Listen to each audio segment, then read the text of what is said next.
നമസ്കാരം. ക്യൂ മലയാള UK ന്യൂസിലേക്ക് സ്വാഗതം. UK-യിൽ പുതിയ ഡ്രൈവേ ചാർജ്. ഇലക്ട്രിക് വാഹന ഉടമകൾക്ക് നൂറുകണക്കിന് പൗണ്ട് അധിക ചെലവ്. UK ചാൻസലർ റേച്ചൽ റീവ്സ് പ്രഖ്യാപിച്ച പുതിയ പേ പെർ മൈൽ വാഹന നികുതി സംവിധാനം 2028 ഏപ്രിലിൽ നിലവിൽ വരുമെന്ന് പ്രതീക്ഷിക്കുന്നു.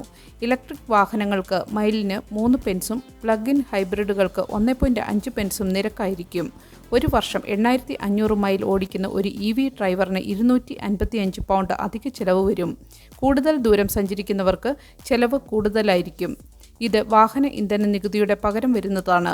പരിസ്ഥിതി സൗഹൃദ വാഹനങ്ങളിലേക്കുള്ള മാറ്റത്തെ ഈ നികുതി തടസ്സപ്പെടുത്തുമെന്ന് വിമർശനങ്ങളുണ്ട്. EVകളുടെ പ്രധാന ആകർഷണമായിരുന്ന കുറഞ്ഞ ഓടിക്കൽ ചെലവ് ഇതുമൂലം ബാധിക്കപ്പെടുമെന്ന ആശങ്കയുണ്ട്. ഗവൺമെൻറ് വെബ്സൈറ്റിൽ നിന്ന് ഹോം ചാർജിംഗ് പോയിന്റുകൾക്കുള്ള ഗ്രാന്റുകളുടെ ലഭ്യത പരിശോധിക്കാൻ ഉടമകളോട് വിദഗ്ധർ ഉപദേശിക്കുന്നു. കെയർ ഹോം നഴ്സിനെ രോഗികളെ നിർബന്ധിപ്പിച്ച് മരുന്ന് നൽകിയതിന് പുറത്താക്കി. നോർവേജ് ലോഡ്ജ് നഴ്സിംഗ് ഹോമിൽ ജോലി ചെയ്തിരുന്ന ഡാവിന ഓവൻ എന്ന നഴ്സിനെ രോഗികളെ നിർബന്ധിപ്പിച്ച് മരുന്ന് കഴിപ്പിച്ചതിനെ തുടർന്ന് ജോലിയിൽ നിന്ന് പിരിച്ചുവിട്ടു. നവംബർ 2023 ഇവിടെയുള്ള ഒരു രോഗി മറ്റൊരാളോട് വിവരം പറയുകയും തുടർന്ന് അന്വേഷണം ആരംഭിക്കുകയുമായിരുന്നു. ഓവൻ മറ്റ് 2 രോഗികൾക്കും അവരുടെ സമ്മതമില്ലാതെ ഗുളികകൾ വായിൽ തിരികെ നൽകുകയും ഒരാൾക്ക് രക്തത്തിലെ പഞ്ചസാരയുടെ അളവ് വർദ്ധിപ്പിക്കാൻ ഭക്ഷണം കഴിപ്പിക്കുകയും ചെയ്തു. ഈ സംഭവങ്ങൾ നഴ്സിംഗ് ആൻഡ് മിഡ്വൈഫറി കൗൺസിലിന് റിപ്പോർട്ട് ചെയ്യപ്പെട്ടതിനെ തുടർന്ന് അന്വേഷണ പാനൽ ഓവന് പരിശീലനം നടത്തുന്നതിനുള്ള അനുമതി നിഷേധിച്ചു. രോഗികൾക്ക് മരുന്ന് നൽകുന്നതിലെ അവരുടെ രീതി, അവരുടെ അനുകമ്പ, സുരക്ഷിതത്വം, പ്രൊഫഷണലിസം എന്നിവയെ ചോദ്യം ചെയ്യുന്നതായി പാനൽ വിലയിരുത്തി. ഓവൻ്റെ പെരുമാറ്റം ചികിത്സയിൽ താൽപ്പര്യമില്ലായ്മയുടെ തെളിവുകളാണെന്നും ഇത് ആവർത്തിക്കാനുള്ള ഗണ്യമായ അപകടസാധ്യതയുണ്ടെന്നും അവർ നിരീക്ഷിച്ചു. UK-യിൽ കനത്ത മഞ്ഞുവീഴ്ച പ്രതീക്ഷിക്കുന്നു. 3 കൗണ്ടികൾ ഒഴിവാക്കപ്പെടും. UK-യിൽ ജനുവരി അവസാനം കനത്ത മഞ്ഞുവീഴ്ചയുണ്ടാകുമെന്ന് കാലാവസ്ഥാ പ്രവചനങ്ങൾ സൂചിപ്പിക്കുന്നു. ജനുവരി 27 മുതൽ 30 വരെ രാജ്യത്തിൻ്റെ 600 മൈൽ ചുറ്റളവിൽ മഞ്ഞുവീഴ്ച പ്രതീക്ഷിക്കുന്നു. പ്രധാനമായും സ്കോട്ട്ലൻഡിൽ ഇതിൻ്റെ കാഠിന്യം കൂടുതലായിരിക്കും. എന്നാൽ ഇംഗ്ലണ്ടിലും കാര്യമായ അളവിൽ മഞ്ഞുവീഴ്ചയുണ്ടാകും. ലണ്ടൻ, ഡെവോൺ, കിഴക്കൻ സസെക്സ് എന്നിവിടങ്ങളൊഴികെ മറ്റ് പ്രദേശങ്ങളിലെല്ലാം മഞ്ഞുവീഴ്ചയുടെ ഭീഷണി നേരിടേണ്ടി വരും. ചിലയിടങ്ങളിൽ താപനില -5°C വരെ താഴാം. സ്കോട്ട്ലൻഡിൽ ഇത് -10°C വരെയും വടക്കൻ ഇംഗ്ലണ്ടിൽ -7°C വരെയും എത്താം. തണുത്ത കാറ്റ് വീശാനും സാധ്യതയുണ്ട്. ഈ മഞ്ഞുവീഴ്ച രാജ്യത്തിൻ്റെ വിവിധ ഭാഗങ്ങളിൽ യാത്രാ തടസ്സങ്ങൾ സൃഷ്ടിക്കാനും സാധ്യതയുണ്ട്.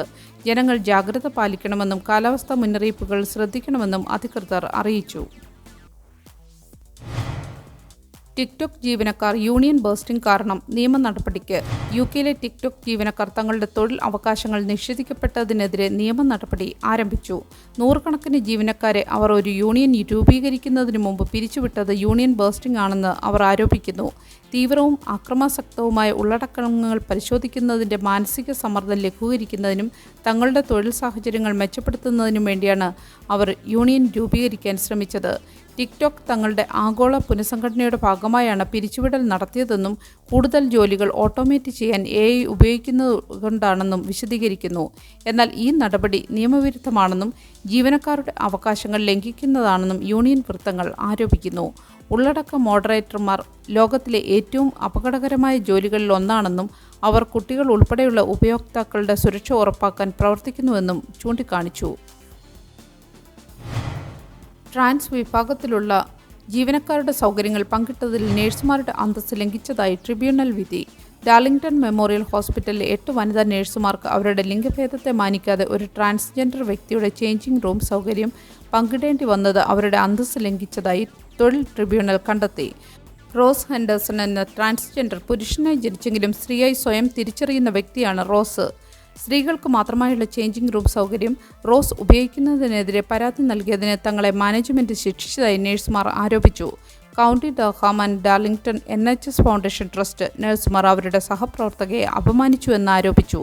എന്നാൽ അക്കാലത്തെ മാർഗനിർദ്ദേശങ്ങൾക്ക് അനുസൃതമായാണ് നയം നടപ്പിലാക്കിയതെന്നും ഹോസ്പിറ്റൽ മാനേജ്മെൻറ്റ് വാദിച്ചു. എന്നാൽ ട്രസ്റ്റ് ഒരു ശത്രുതാപരമായ അന്തരീക്ഷം സൃഷ്ടിച്ചുവെന്ന് ട്രിബ്യൂണൽ കണ്ടെത്തുകയും ചെയ്തു. നഴ്സുമാരുടെ പരാതികൾ ഗുരുതരമായി പരിഗണിച്ചില്ലെന്നും അവർക്ക് ബുദ്ധിമുട്ടുകൾ സൃഷ്ടിച്ചെന്നും ട്രിബ്യൂണൽ നിരീക്ഷിച്ചു. ഈ വിധി ഒരു വലിയ നീതി നിർവഹണവും കോമൺ സെൻസിൻ്റെ വിജയവുമാണെന്ന് നഴ്സുമാർ പ്രതികരിച്ചു. മാഞ്ചസ്റ്റർ വിമാനത്താവളത്തിൽ പുതിയ പ്രീമിയം ബീവർ ടീ ബാർ തുറന്നു.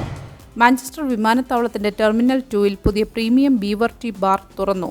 യാത്രക്കാർക്ക് വിമാനത്തിൽ കയറുന്നതിനു മുമ്പ് വിശ്രമിക്കാനും സന്തോഷിക്കാനും കഴിയുന്ന ഒരു സ്റ്റൈലിഷ് അന്തരീക്ഷം ഇവിടെ ഒരുക്കിയിരിക്കുന്നു.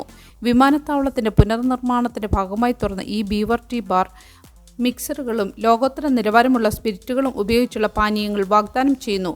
ജിൻ ആൻഡ് ടോണിക്, ഹൈബോൾസ്, സ്പ്രൈറ്റ്സ് തുടങ്ങിയ വിവിധ തരം മിക്സഡ് ഡ്രിങ്കുകൾ ലഭ്യമാക്കും. കൂടാതെ ഡ്രിങ്കുകൾക്കൊപ്പം സീസണൽ സ്മോൾ പ്ലേറ്റുകളുടെ ഒരു മെനുവും ഉണ്ടായിരിക്കും.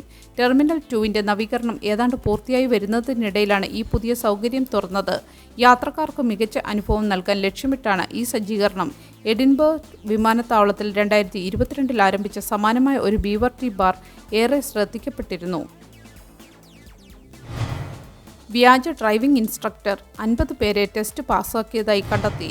യോവാൻ ഷാർപ്ലസ് എന്ന 40 വയസ്സുള്ള സ്ത്രീ യോഗ്യതയില്ലാത്ത ഡ്രൈവിംഗ് ഇൻസ്ട്രക്ടറായി ചമഞ്ഞ് ഏകദേശം 48 പഠിതാക്കളെ ഡ്രൈവിംഗ് പരീക്ഷയ്ക്ക് പങ്കെടുപ്പിച്ചതായി കണ്ടെത്തി. വ്യാജ ഡ്രൈവിംഗ് ഇൻസ്ട്രക്ടറായി നിയമവിരുദ്ധമായി ക്ലാസുകൾ നൽകിയതിന് ഷാർപ്ലസിനെ കോൺഫറൻസിൽ ശിക്ഷിച്ചു. ഫെബ്രുവരി 2024-ൽ അവരുടെ ട്രെയിനിഷിപ്പ് റദ്ദാക്കിയെങ്കിലും അതിനുശേഷം 9 മാസത്തോളം അവർ ഡ്രൈവിംഗ് പഠിപ്പിച്ചു. സംശയം തോന്നിയ ഒരു വിദ്യാർത്ഥി ഡ്രൈവിംഗ് വെഹിക്കിൾ സ്റ്റാൻഡേർഡ്സ് ഏജൻസിയെ വിവരമറിയിച്ചതിനെ തുടർന്നാണ് സംഭവം പുറത്തറിഞ്ഞത്. മാഞ്ചസ്റ്റർ, ഇർലാം, വാറിംഗ്ടൺ എന്നിവിടങ്ങളിൽ നിന്നുള്ള 6 വിദ്യാർത്ഥികൾക്ക് ഈ തട്ടിപ്പിലൂടെ 668 പൗണ്ടിനും 1300 പൗണ്ടിനും ഇടയിൽ പണം നഷ്ടപ്പെട്ടതായി കണ്ടെത്തി. DVSA ഈ സംഭവം വളരെ കാലമായി അധികാരത്തിൻ്റെയോ വിശ്വാസത്തിൻ്റെയോ ദുരുപയോഗമായി കണക്കാക്കുന്നു. ഷാർപ്ലസിന് 12 മാസത്തെ കമ്മ്യൂണിറ്റി ഓർഡർ, 120 മണിക്കൂർ നിർബന്ധിത തൊഴിൽ തുടങ്ങിയവയും കൂടാതെ അനധികൃതമായി സമ്പാദിച്ച 6464 പൗണ്ട് തിരിച്ചടയ്ക്കാനുള്ള 6 മാസത്തെ സമയം എന്നിവയ്ക്ക് ഷാർപ്ലസ് വിധേയയായി. റദ്ദാക്കിയ തെരഞ്ഞെടുപ്പുകൾ നടന്നിരുന്നുവെങ്കിൽ ലേബറിന് വൻ തോൽവിയെന്ന് എക്സ്ക്ലൂസീവ് പോൾ. റദ്ദാക്കിയ തെരഞ്ഞെടുപ്പുകൾ നടന്നാൽ ലേബർ പാർട്ടിക്ക് വലിയ തിരിച്ചടി നേരിടേണ്ടി വരുമെന്നും റിഫോം പാർട്ടി ഏറ്റവും കൂടുതൽ നേട്ടം കൊയ്യുമെന്നും പുതിയ തെരഞ്ഞെടുപ്പ് ഫലങ്ങൾ സൂചിപ്പിക്കുന്നു. ഏകദേശം 5000 വോട്ടർമാരെ ഉൾപ്പെടുത്തി നടത്തിയ ഒരു സർവേ അനുസരിച്ച് ലേബർ പാർട്ടിക്ക് അവരുടെ പ്രതിരോധത്തിലുള്ള ഏകദേശം പകുതിയോളം സീറ്റുകൾ നഷ്ടപ്പെടുമെന്ന് കണക്കാക്കുന്നു. ലേബർ പാർട്ടി നിയന്ത്രണത്തിലുള്ള 10 കൗൺസിലുകളിൽ അവരുടെ ഭൂരിപക്ഷം ഇല്ലാതാവുകയും 6 കൗൺസിലുകളിൽ അവർക്ക് ഭരണം നഷ്ടപ്പെടുകയും ചെയ്യും. തെരഞ്ഞെടുപ്പ് റദ്ദാക്കിയത് ജനങ്ങൾക്കിടയിൽ വലിയ അതൃപ്തി ഉണ്ടാക്കിയിട്ടുണ്ട്. 82% വോട്ടർമാർ തെരഞ്ഞെടുപ്പ് നടത്തണമെന്ന് ആഗ്രഹിച്ചപ്പോൾ 5% മാത്രമാണ് ഇതിനെ പിന്തുണച്ചത്. നിലവിലെ രാഷ്ട്രീയ സാഹചര്യത്തിൽ ലേബർ പാർട്ടിക്ക് ഇത് വലിയ തിരിച്ചടിയാകും. റിഫോം പാർട്ടിയുടെ നേതാവ് നൈജൽ ഫരാജ് തെരഞ്ഞെടുപ്പ് റദ്ദാക്കിയത് ലേബർ പാർട്ടിക്ക് അവരുടെ പരാജയം മുൻകൂട്ടി കാണാൻ കഴിഞ്ഞതുകൊണ്ടാണെന്ന് ആരോപിച്ചു. ടൺബ്രിഡ്ജ് വെയിൽസിൽ വെള്ള വിതരണം ചെയ്ത് ഫോട്ടോ എടുത്ത് വീണ്ടും എടുത്തുകൊണ്ടുപോയ വീഡിയോ വൈറൽ. ടൺബ്രിഡ്ജ് വെയിൽസിലെ 6500 വീടുകളിൽ 2 ആഴ്ചയോളമായി വെള്ളമില്ലാത്ത സാഹചര്യത്തിൽ സൗത്ത് ഈസ്റ്റ് വാട്ടർ കമ്പനി വെള്ളം വിതരണം ചെയ്യാൻ ഏർപ്പാടാക്കിയിരുന്നു. എന്നാൽ ഒരു വീട്ടുമുറ്റത്ത് വെള്ള വിതരണം ചെയ്ത് ഫോട്ടോ എടുത്ത ശേഷം വീണ്ടും അത് എടുത്തുകൊണ്ടുപോയ ഒരു വ്യക്തിയുടെ വീഡിയോ സോഷ്യൽ മീഡിയയിൽ വൈറലായി. സാം പാസലോ എന്ന വ്യക്തിയുടെ ഡോർബെൽ ക്യാമറയിൽ പതിഞ്ഞ ഈ ദൃശ്യങ്ങൾ വലിയ ഞെട്ടലാണ് ഉണ്ടാക്കിയത്. സംഭവം സംബന്ധിച്ച് സൗത്ത് ഈസ്റ്റ് വാട്ടർ കമ്പനി അന്വേഷണം ആരംഭിച്ചിട്ടുണ്ട്. ഓപ്പറേഷന്റെ വ്യാപ്തി കാരണം വിതരണത്തിനായി ഒരു തേർഡ് പാർട്ടിയുടെ സഹായം തേടിയിരുന്നതായി കമ്പനി അറിയിച്ചു. ഇതുവരെ വിതരണ സ്റ്റേഷനുകളിൽ ക്യൂ നിന്ന് വെള്ളം ശേഖരിച്ചിരുന്ന ആളുകൾക്ക് ഇത് വലിയ ആശ്വാസമായിരുന്നു. സാം സോഷ്യൽ മീഡിയയിൽ പോസ്റ്റ് ചെയ്തതിന് ശേഷം 11 മണിക്ക് ഡെലിവറി ലഭിച്ചു. എന്നാൽ വാഗ്ദാനം ചെയ്ത വിതരണം നടക്കാതെ പോയതും ചിത്രം പകർത്തിയ ശേഷം വെള്ളം തിരികെ എടുത്തുകൊണ്ടുപോയതും വലിയ പ്രതിഷേധങ്ങൾക്ക് ഇടയാക്കിയിട്ടുണ്ട്. നല്ലൊരു ദിവസം ആശംസിച്ചുകൊണ്ട് ഈ വാർത്താ ബുള്ളറ്റിൻ ഇവിടെ പൂർണ്ണമാക്കുന്നു. എല്ലാ ദിവസവും ക്യൂ മലയാളം UK ന്യൂസിൽ നിന്നുള്ള വാർത്താ അപ്ഡേറ്റുകൾക്കായി കാത്തിരിക്കുക. നോട്ടിഫിക്കേഷനുകൾ ലഭിക്കുന്നതിന് ബെല്ലൈക്കൺ എനേബിൾ ചെയ്യണമെന്നും ഫേസ്ബുക്ക്, ഇൻസ്റ്റാഗ്രാം, യൂട്യൂബ് എന്നിവയിലൂടെ Q Malayalam UK news follow ചെയ്യണമെന്നും അഭ്യർത്ഥിക്കുന്നു.